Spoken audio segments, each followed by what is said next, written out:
त्याची कोंडी कमी होणार, कारण लोकांना एक ऑल्टरनेट रस्ता ईस्टर्न एक्सप्रेस हायवेला जाण्यासाठी भेटणार आहे. खरं. तर डीपी बनवला कशासाठी आहे? इम्प्लिमेंट करण्यासाठी. आणि तुम्ही बघा 2014 नंतर डीपी इम्प्लिमेंटेशनचं प्रमाण खूप वाढलेलं आहे. खरंय खरंय. पण मला असं वाटतं की मुलुंड पश्चिम आणि नाहूरचा एक विषय नक्कीच आहे की इथे सुद्धा मोठे मोठे टॉवर्स उभे राहत आहेत, पण LBSची रुंदी जी आहे ती तेवढीच आहे.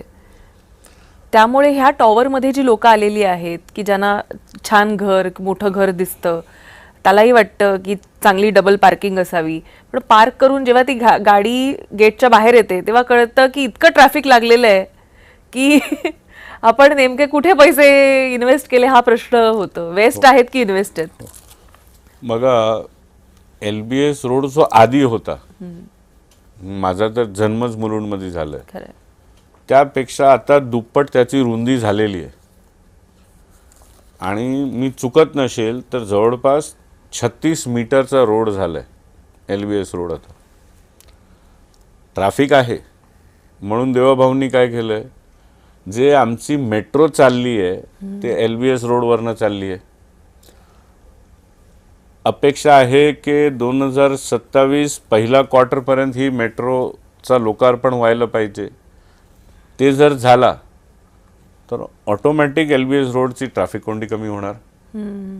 कारण ही मेट्रो तुम्हाला दुसरा मेट्रोशी जोडणार आहे. म्हणजे एकंदरीत तुम्ही मेट्रोचा जाळ बघितलं तर मुंबईच्या कोणत्याही भागामधनं तुम्ही कोणताही भाग मेट्रोचा जाळ चेंज करावं लागणार, पण तुम्ही पोचणार.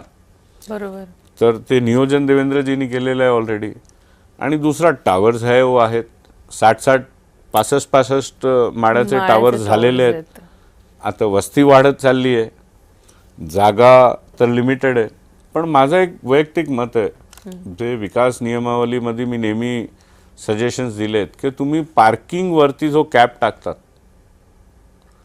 आता हा ओबेरॉयचा प्रकल्प तुम्ही एक 2 BHK घेतला तर साधारणपणे 2.25-2.5 कोटीचा तो 2 BHK आहे.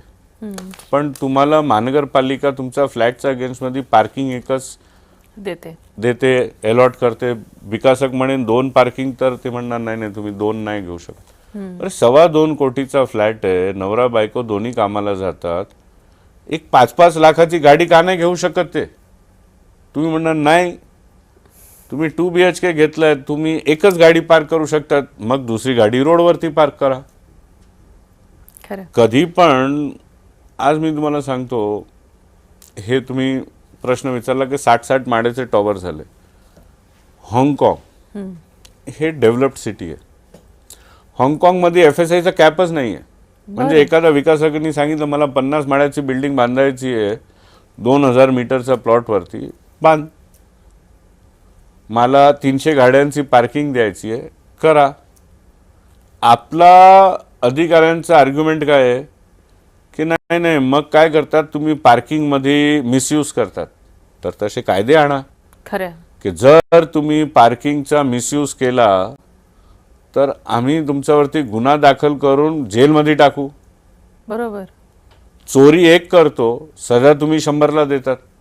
आणि इन प्रिन्सिपल तुम्ही या मुळात जो शहराचा प्रॉब्लेम आहे की लोकांकडे पर्याय नसल्यामुळे ते रस्त्यावरती गाडी